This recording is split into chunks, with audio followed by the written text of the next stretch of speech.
I don't have time. Come on, we've all said it, right? You've probably said it more times this week than you care to admit. But today we're going to dig into exactly what happens when we let this one single excuse completely dictate the trajectory of our lives. So let's kick things off with part 1, I don't have time, and see how one fateful choice changes everything.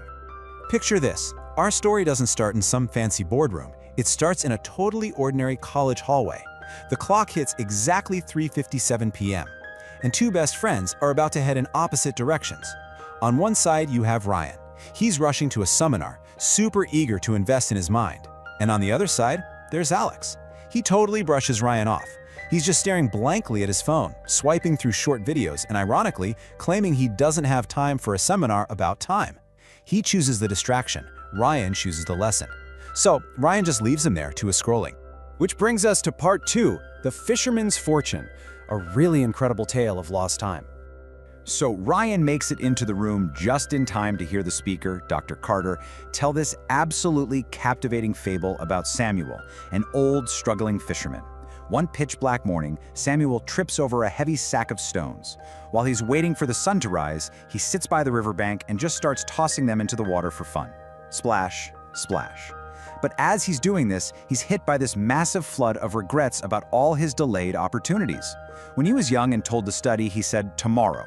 In his 20s, offered a great job, he said next month, which, let's be real, is just the adult translation for never. In his 30s, a chance to learn a trade became someday. And now in his old age, it's all literally become never. Samuel just sits there in the pitch dark, mindlessly tossing stone after stone into the water. And with each splash, that sack gets a little lighter. But what he doesn't realize yet is that every single splash represents another dream, another opportunity, another relationship he just pushed off until later. It really forces this haunting question. How many times did I say tomorrow?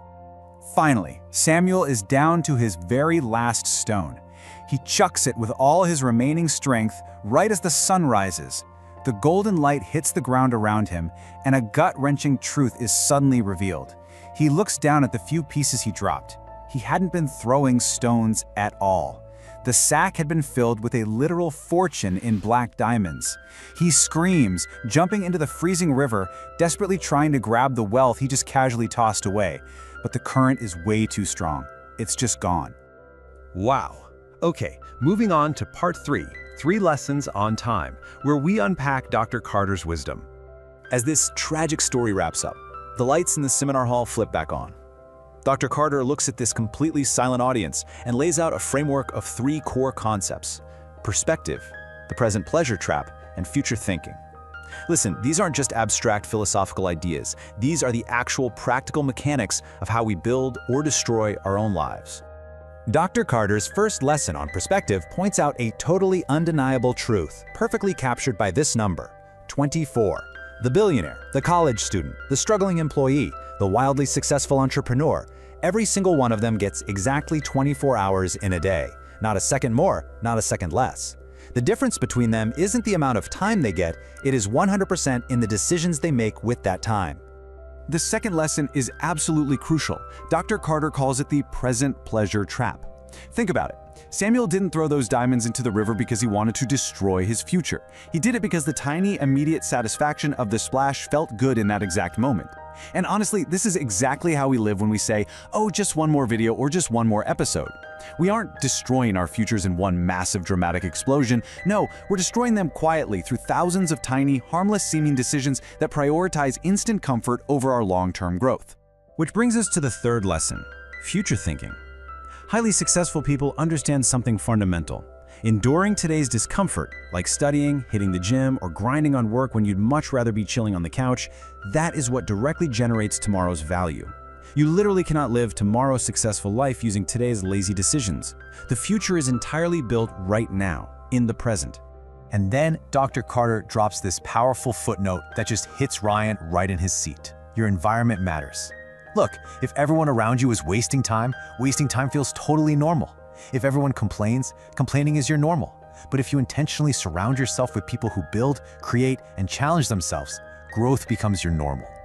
Instantly, Ryan thinks of Alex, just standing out there on the hallway, swiping his life away.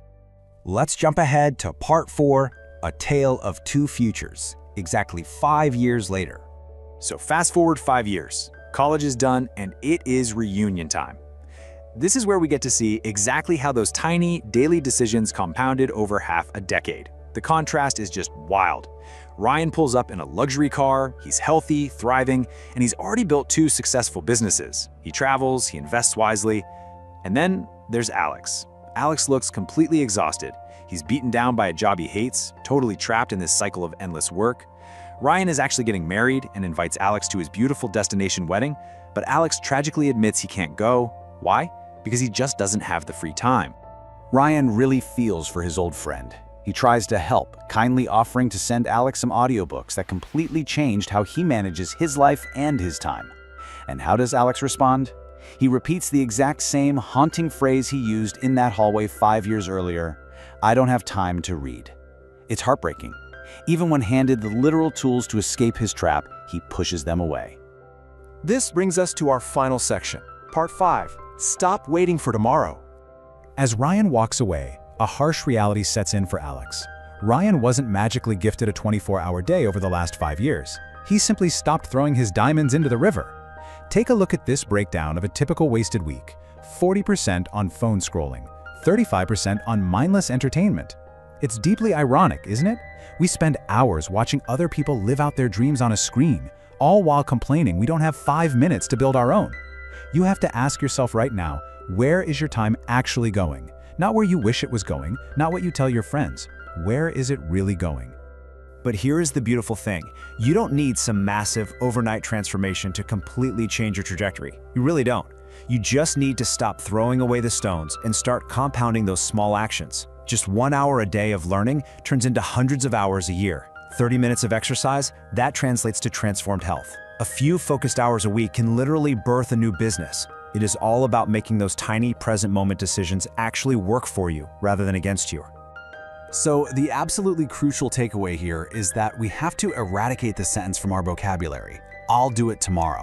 Guys, this is the most dangerous sentence in life. Tomorrow sounds so safe, doesn't it? It sounds harmless. But tomorrow is never, ever guaranteed. All too quickly, tomorrow becomes today, today becomes yesterday, and yesterday becomes nothing more than a memory of what you could have done. Before Dr. Carter ended his seminar all those years ago, he reminded his students that we simply don't have unlimited time to make a change. Now don't panic, and definitely don't waste time regretting the hours you've already lost. That's in the past. Instead, let this be your ultimate wake-up call. Time is the one fortune you receive without earning it and lose without realizing it. Stop waiting for some grand, dramatic moment to change your life. Start evaluating your 24 hours right now, today. Take a really hard look at your habits, because I want to leave you with this one provocative question. If your last 5 years were a preview of your next 5 years, would you be happy with where you're heading? Thank you so much for joining me on this explainer.